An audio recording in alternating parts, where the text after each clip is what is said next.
Look closely at a portrait painted in 1574. A man in his early 20s, pale skin, dark eyes lined with kohl, lips faintly reddened. Pearls dangle from his ears. Silk ribbons wrap his wrists. He wears no crown, yet his posture screams sovereignty. This is Henri III of France. The last Valois king, a ruler whispered about in scandal, worshipped in silence, and ultimately stabbed to death in his own bedchamber by a Dominican friar who called him Sodomite. But who was Henri III, really? Not just a king, but a man caught between the iron grip of divine monarchy and the quiet truth of his own desires. A man who danced in gowns, kissed men in candlelit chambers, and ruled a nation tearing itself apart while wearing makeup. This is the story of a king who loved men, openly, dangerously, beautifully, in an age that would rather burn him than understand him. It begins in 1551, in the royal chateau of Fontainebleau. Henri is born Henri Alexandre, fourth son of King Henri II and Catherine de' Medici, the Italian queen known for her ruthless politics and astrological obsessions. As the youngest, he was never meant to rule. His older brothers were heirs. He was decorative, sent to study theology, trained in fencing, taught to ride and hunt like any noble boy. But even then, observers noted something different. The Venetian ambassador wrote, "The boy moves like a dancer, speaks in whispers, and blushes when touched by rough hands." At court, children were molded into weapons or wives. But Henri? He collected beauty, poetry, perfumes, fine silks. He avoided brawls. He wept at music. His mother, Catherine, worried. She saw weakness where others saw grace. Then came the wars. France was drowning in religious bloodshed. Catholics versus Protestants, nobles versus king, brother versus brother. And in 1570, as peace briefly returned, Henri, now Duke of Anjou, was sent on a bizarre diplomatic mission to become King of Poland. Yes, Poland. At just 19, he was elected monarch of the Polish-Lithuanian Commonwealth, a foreigner, a Frenchman, a Catholic in a land of uneasy religious balance. And here, far from his mother's watchful eye, Henri blossomed. In Krakow, he wore velvet doublets laced with gold thread. He kept a retinue of handsome young men, lean, elegant, always near his side. The Poles called them his favorites. But their closeness was no secret. They shared beds, they exchanged rings, they walked hand in hand through royal gardens. One chronicler, horrified, wrote, "He allows men to kiss his hands like lovers and calls them my heart, my soul." After only 5 months, Henri fled Poland, not because he was deposed, but because his older brother, King Charles IX of France, had died. And suddenly, Henri was heir to the French throne. He left Poland in the dead of night, riding hard across Europe, as if chased by ghosts or by truth. Back in France, the crown weighed heavier. He was crowned Henri III in 1574, not just king, but God's anointed, and in 16th century France, to be God's representative meant to embody moral purity, especially for a man.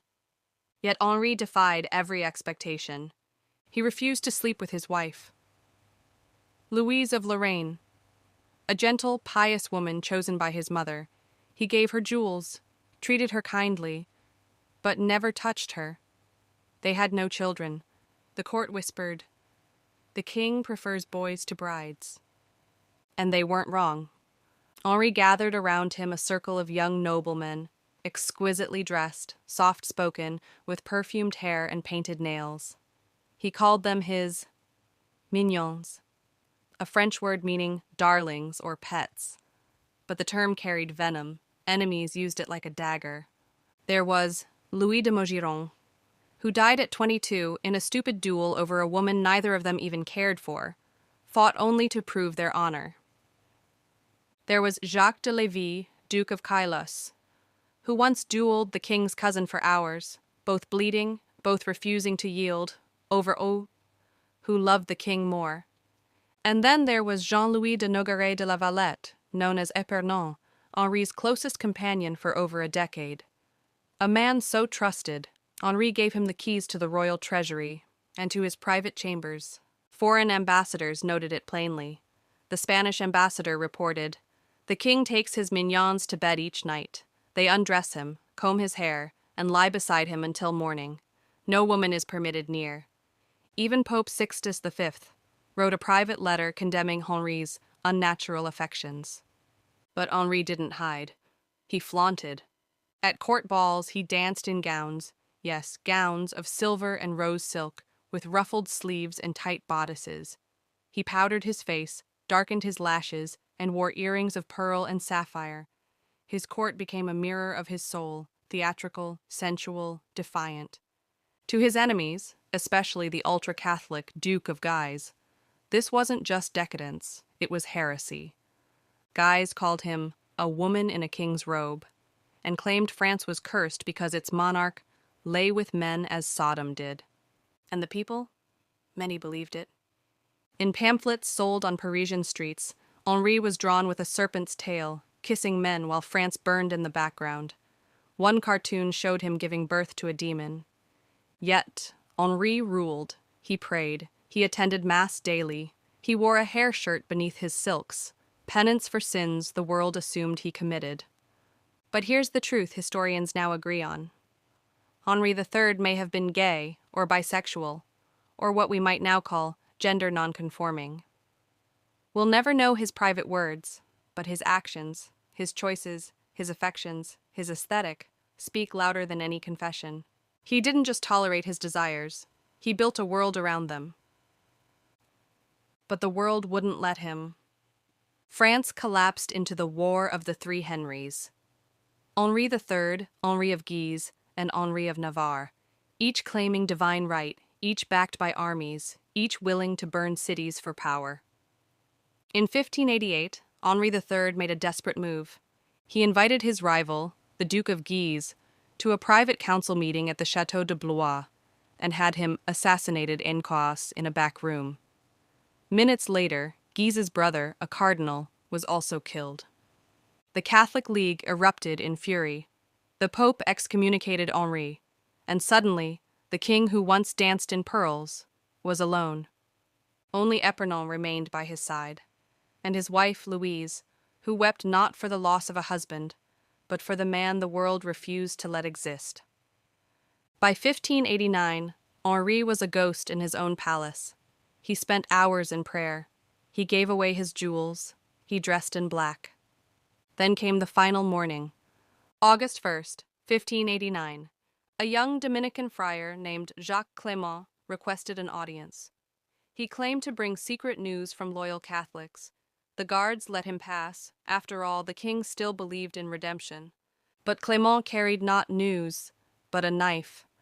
As Henri bent to read a letter, Clément stabbed him in the abdomen.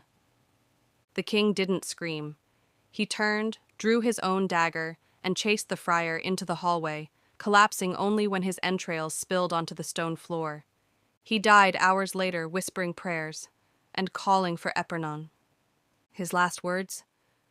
"Forgive me, I have been too gentle." After his death, his enemies erased him. His portraits were defaced, his name was cursed, his mignons were exiled or killed, and for centuries, historians called him weak, decadent, unnatural.